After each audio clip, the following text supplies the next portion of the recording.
Today in the office, someone asked me if I was going to watch the Trump inauguration today, the 20th of January. And no, I'm not going to watch it, which I told them also. I'm not really into theater politics, which most of the countries in the West are working by. In my opinion, or in many people's opinion, it doesn't make any difference who people vote for or who gets into parliament. I'm not very good at discussing these things because I've got a bit of a temper sometimes. But I saw a video from Berletic, and he made a short statement which summed it up pretty accurately, I think. And I'd like to share this clip, and you can watch the whole video if you want. I'll put a link in the description. There's already deeply established entrenched monopolies that are driving U.S. foreign policy. And this comment that I have up on the screen says, I got your point, then put Kamala or Biden instead of Trump if you're already so unhappy about Trump. This is what we're talking about.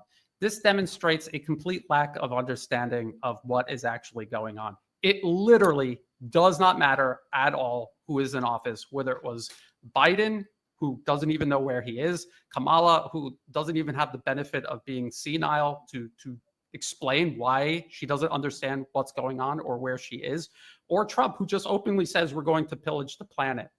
They all answer to just as Angela was explaining in detail, they all work for the exact same special interests. It is the exact same policy being pushed forward. There's going to be the same death and destruction cut from one side of the planet to the other as these wars all continue uninterrupted.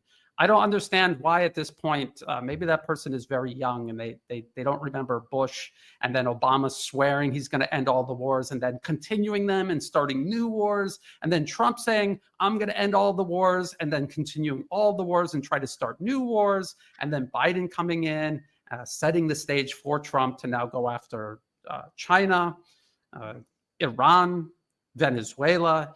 Biden for 4 years set the stage for that.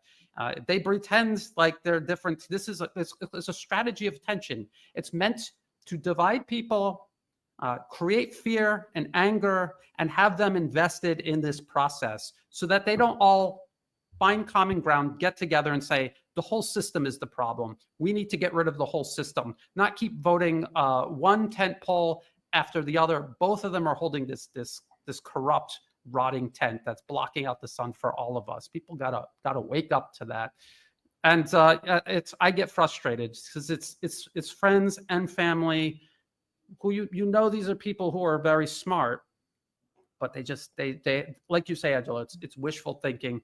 They want to hope, but as I always say, hope is the first step on the road to disappointment. Everybody who was behind Trump the first 4 years, buying into his sales pitch, they have to be disappointed inside, even if they've made a list of excuses a mile long for why he did all the things that he did.